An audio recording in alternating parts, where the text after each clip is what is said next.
వారెవ్వా జాతర అంటే జాతరేపో లచ్చలు కాదొల్లా కోట్ల మంది మీదనే వచ్చిర్రు అమ్మల కన్నా అమ్మలను దర్శనం చేసుకునేందుకు. ఇక ఈ 4 రోజులు మేడారం అనే చిన్న ఊరు కోట్ల మందితోని కిటకిటలాడింది, వనదేవతలతోని మురిసిపోయింది. సమ్మక్క సారలమ్మలకు నిలువెత్తు బంగారం పెట్టి మొక్కులు తీర్చుకున్నారు జనాలు. పాన్రి ఆఖరి రోజు మేడారం ముచ్చట్లు ఓ మల్క చూసేద్దాం మనం, నడురి. దండాలు దండాలు సమ్మక్క తల్లి, శతకోటి దండాలు సారక్క తల్లి. వారెవ్వా అగో సమ్మక్క సారలమ్మ జాతరల ఆఖరి ఘట్టం చూడుర్రుల్లా. చూస్తుర్రా, మేడారంలా భక్తులకు దీవెనార్తులు ఇచ్చిన ఈ వనదేవతలు అడవితో పట్టిర్రు. మళ్ళా 2 ఏళ్లకు వస్తాం అనుకుంటా సెలవు తీసుకున్నారు. చిలకలగుట్టకు సమ్మక్క, కన్నెపల్లికి సారలమ్మను సాగదోలిర్రుల్లా. కానీ 4 రోజులు మేడారంలో కుంభమేళనే నడిచింది పో. కోట్ల మందితోని కిటకిటలాడింది.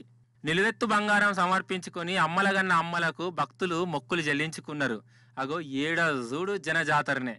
కానీ మన తెలంగాణ, ఆంధ్ర నుంచే కాదు, అటు ఛత్తీస్గఢ్, ఒడిశా, మహారాష్ట్ర, కర్ణాటక ఇసొంటి రాష్ట్రాల నుంచి బొచ్చడి మంది వచ్చిర్రు. ఉసుక పోతే రాలనంత జనం అంటారు చూడు, అగో ఆ మాటకు గవాయి ఈ జాతరనే.